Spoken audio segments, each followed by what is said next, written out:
बिस्मिल्लाहिर्रहमानिर्रहीम। अस्सलाम वालेकुम। आप देख रहे हैं सॉल्यूशन। मैं हूँ दानियाल हारून।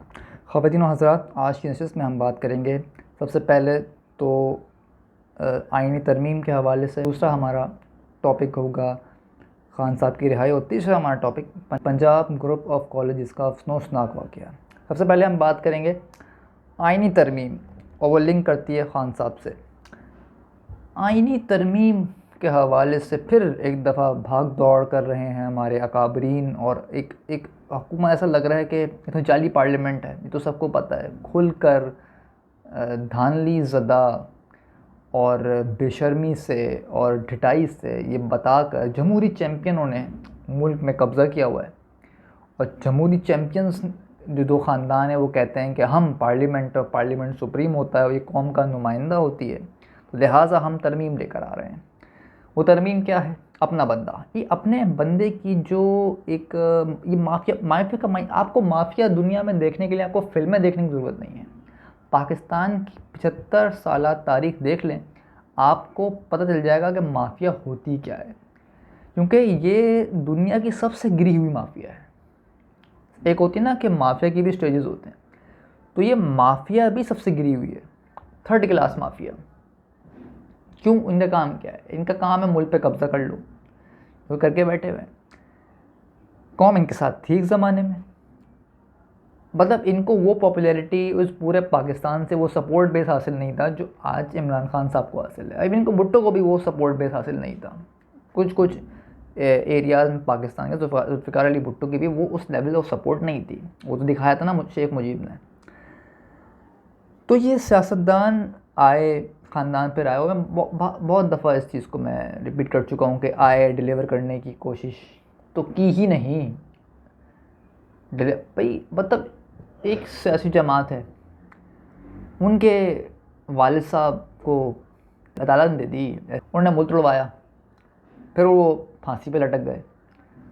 उसके बाद उनकी साहबजादी वो डील करके आ गई, वो मुल्क के वज़ीर आज़म बन गई।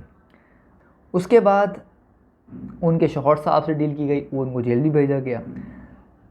तो ये सारे डील करके, सेटिंग करके मुसल्लत हुए इस मुल्क के ऊपर।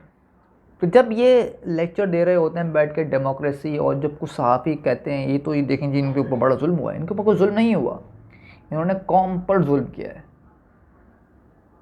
क्योंकि ये बाकायदा अपने मामला तय करके बंद कमरों में डीले करके ये इक़्तिदार पर बराजमान है। इस पर तो कोई शक नहीं है ना, किसी को कोई दो राय भी नहीं हो सकती।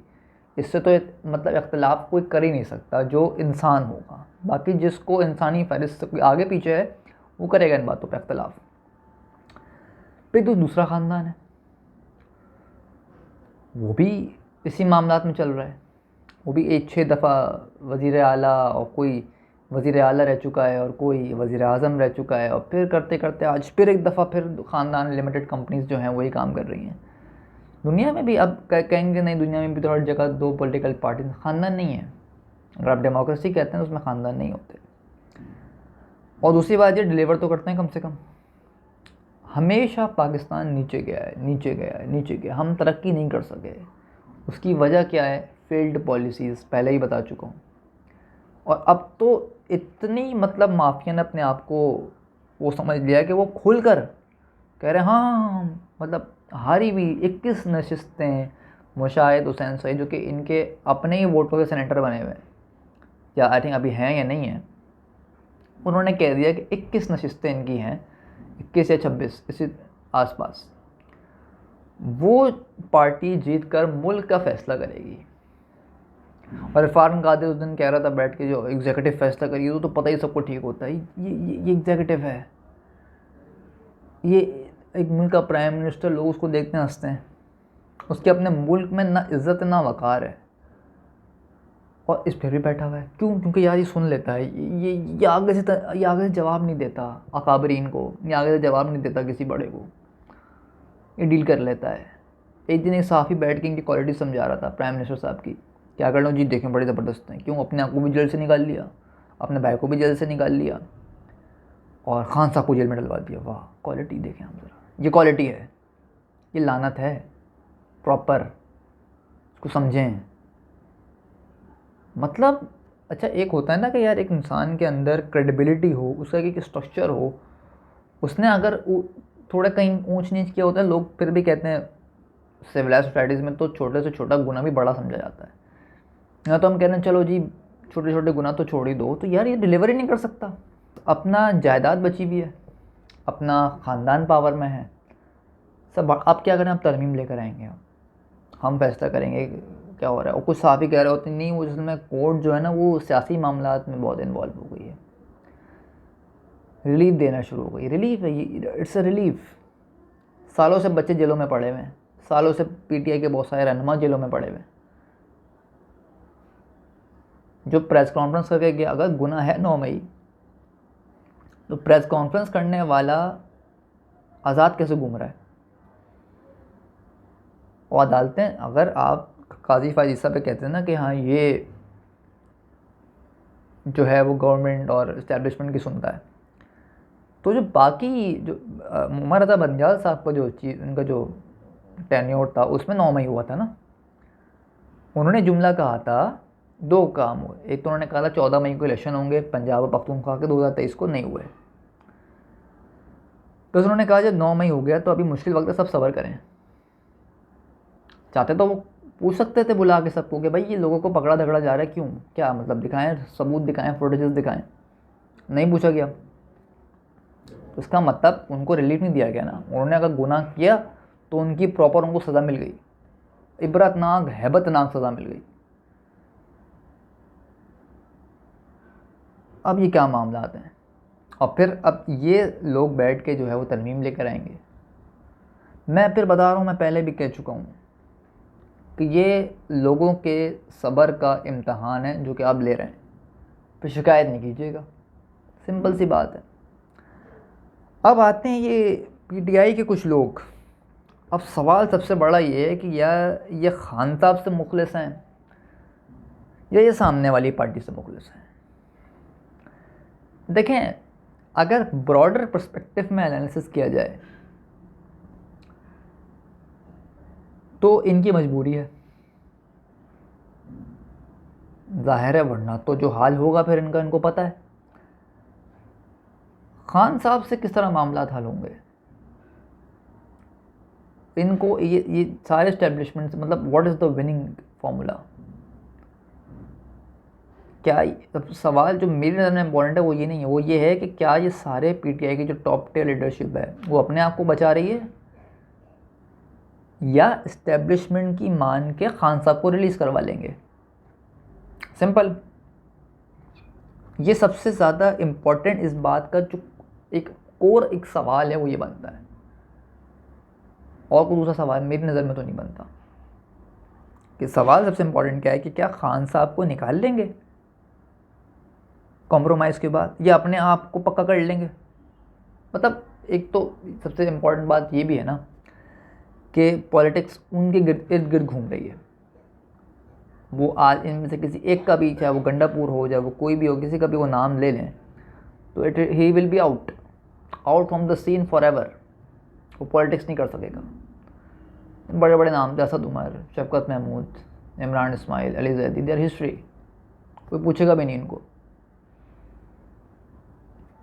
ये नहीं कि खान साहब भी सिस्टम से आउट हैं तो इसलिए नहीं पूछेंगे, या वो सिस्टम में आ जाएंगे, या वो बिल्कुल ही पाकिस्तान में एग्जिस्ट नहीं कर रहे होंगे। वो उनका वक्त लोग याद रखेंगे ना, लोग भूलेंगे थोड़ी। एक तो नौजवान ऑफिस जो आजकल का मीडिया है, सोशल मीडिया, इससे प्रॉब्लम ये है कि पुरानी बातें लोग निकाल के ले आते हैं जो लोगों को बुरी लगती हैं। क्या हमारे करतूत नहीं दिखाओ हमें, क्यों नहीं दिखाएं भाई। तुम मेरे फैसला करने वाली कुर्सी पे बैठ रहे हो तो मुझसे तो पूछ लो कि मैं तुम पे एतबार करता हूँ या नहीं करता। तो नहीं करता, नहीं करता का मतलब आपको कुर्सी से उतरना पड़ेगा। ये नॉर्मल है ना, इसमें कोई रॉकेट साइंस है नहीं कि नहीं यूँ तो हो गया था तो ये तो देखें ना 2018 में भी तो यूँ। 2018 के फॉर्म 45 जिन जिन हलकों में धांधली थी आपको सामने पेश करने चाहिए थे ना। देखें, कौम का गुस्सा, मुझे नहीं पता उनको किस चीज़ पे और गुस्सा है, लेकिन सबसे ज़्यादा गुस्सा पाकिस्तानी कौम को ये है जो खुलकर बताया state of Pakistan election commission is state of Pakistan कि हाँ भाई 80 को 20 कर देंगे, 20 को 80 कर देंगे। तो लोगों को ये याद है, लोग भूलेंगे नहीं। अगर खान साहब का मामला है कि देखें, मैं कभी भी जब पावर में आएंगे तब उनसे अख्तिलाफ़ करेंगे, उनसे फ़ेस टू फेस अख्तिलाफ़ करेंगे, लेकिन अभी आपको एक ऐसा लीडर चाहिए जिसके बात के ऊपर लोग यकजा तो हो जाते हैं, मेजॉरिटी ऑफ द कंट्री। आप इसके बाद आप सोशल अनरेस्ट में चले जाएंगे अगर if there is no Imran Khan, और वो सोशल अनरेस्ट ख़तरनाक होगा, वो रिवेंज वाला सोशल अनरेस्ट होगा, बदले वाला होगा। क्योंकि कोई इंसान ऐसा नहीं है पूरे पाकिस्तान के अंदर जिसको आप बोलेंगे वो आपको 1 पॉइंट एजेंडे पे आपके पूरे मुल्क की आवाम को पॉलिटिकल पॉइंट ऑफ व्यूज़ में वो एक कर सके। तो इसलिए उस आदमी की मैं इसलिए ज़रूरत कहता हूँ कि उस आदमी की ज़रूरत इसलिए है क्योंकि वो इस 1 पॉइंट एजेंडे के ऊपर आपको लाकर खड़ा करेगा, या इस 1 पॉइंट एजेंडे के ऊपर कौम को मुत्तहिद करेगा। अनलेस डिलीवर करता है, किस तरह करता है, कम से कम गड्ढे से तो निकालेंगे इस मुल्क को। गड्ढे में जो मैं कहता हूँ कि पाकिस्तान गड्ढे में चला गया है, इसका मतलब यह है कि कौम के अंदर बेचैनी है।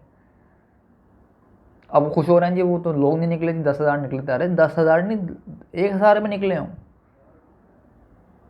जो लोगों के अंदर बेचैनी और गुस्सा है वो नहीं निकल रहा है, अगर वो उनका अपना मसला है कि एहतजाज नहीं करते,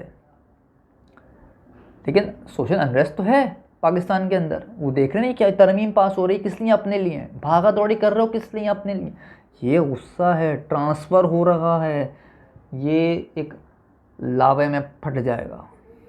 अभी लावे के ऊपर पाँव रखा था, लावा हटाया, 8 फरवरी को लावे ने अपना एक सुकून से जमहूरी हक़ का इस्तेमाल करते हुए वोट दे दिया। सिंपल सा काम था, आप नहीं लाते खान साहब को, आप पीटीआई के लोगों को पावर में लाते, कम से कम इनकी और पॉलिटिक्स बच जाती। टोटली आपने इस चीज़ को, कौम के वोट को उठा के फेंक दिया। इम्पॉर्टेंट मसला पंजाब ग्रुप ऑफ कॉलेजेस में जो हुआ वाक़या, देखें ये मामला कैरेक्टर के ऊपर भी आता है, वो तो मैं थोड़ा उस पर बाद में आता हूँ। बाकी इस क्या मामला आते हैं कि मियाँ आमिर साहब जो दुनिया न्यूज़ के मालिक हैं, उनका लोगों ने ज़रा पता ये फैलाया, और जो कि बात सच भी है, ये मामला हुआ। देखें ये जो तरीक़ार आपने सीख लिया ना कि जो भी एहतजाज करने आए तो पुलिस छोड़ दो, चलें वो पीटीआई करती थी तो वहाँ भी आपको पता चले लोग आते हैं बड़ी उम्र के होते हैं, अपने बच्चों पे पुलिस छोड़ दी, बच्चों के ऊपर।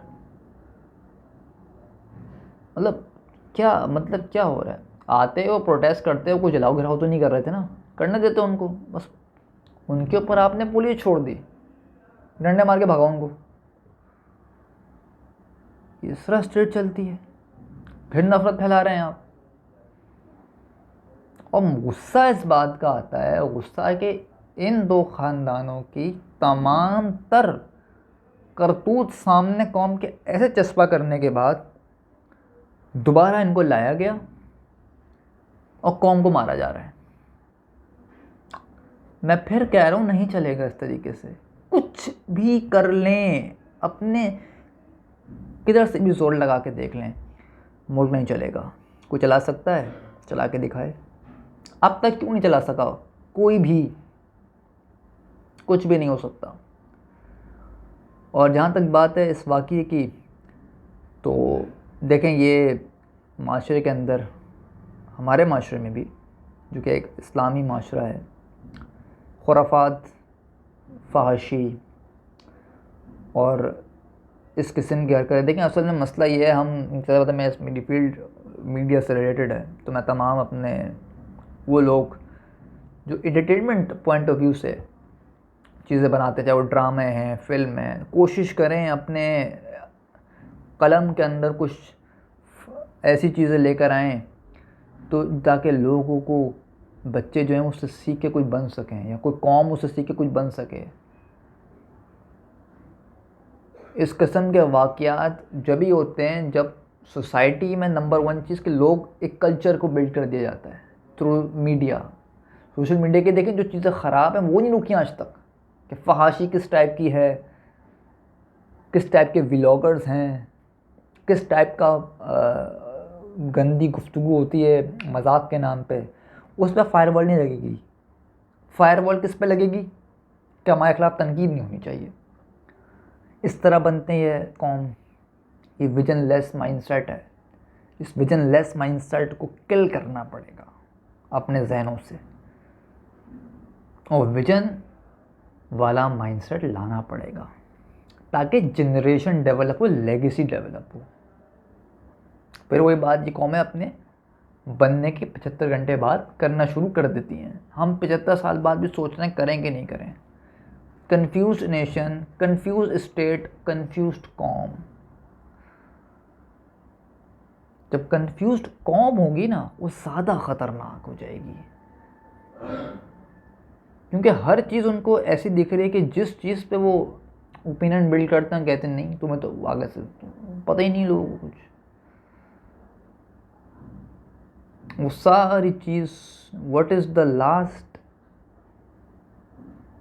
Nail in the coffin was 8 फरवरी, द इलेक्शन डे। पाकिस्तान ने रिस्पॉन्ड किया, द जनरेशन रिस्पॉन्डेड, उनका वो रिस्पॉन्स नहीं माना गया। अभी भी वक्त है, बिल्कुल माना जा सकता है। इलेक्शन ऑडिट करवाएं, खोलें डब्बों को, और जिसने हरकतें की हैं, जिसने ये रिजीम चेंज किया है, सज़ा दें उसको। और एक और चीज़ जो आईनी तरमीम के आड़ में हो रहा है, कि सुप्रीम कोर्ट को माफिया अपनी गिरफ्त रखना चाहती है। सुप्रीम कोर्ट के ऊपर पाकिस्तान के 25 करोड़ आवाम की गिरफ्त है। कोई ये गलती नहीं करे, ये पाकिस्तान में एक बहुत बड़े इनकलाब को दावत दे देगा। मैं फिर कह रहा हूँ, ये गलती कोई नहीं करेगा। जितने सुकून से मामलात अनफोल्ड हो सकते हैं उतना सुकून से कीजिएगा, क्योंकि नहीं चल सकता मुल्क, नहीं चल सकता। फिर कह रहा हूँ, हम डिसाइड करेंगे कैसा मुल्क चलना है, क्योंकि जो डिसाइड कर रहे हैं वो फेल्ड पॉलिसी है, वो माफिया के फ़ायदे की पॉलिसी है। और उस पॉलिसी को हर पाकिस्तानी अपने तखने के नीचे रख के कुचलता है, नहीं मानते उस चीज़ को। हमें रुजू करना है और आगे बढ़ना है, और इस पाकिस्तान को सोचना है। अपना बहुत ख्याल रखिएगा, दुआ में याद रखिएगा। अल्लाह हाफ़िज़।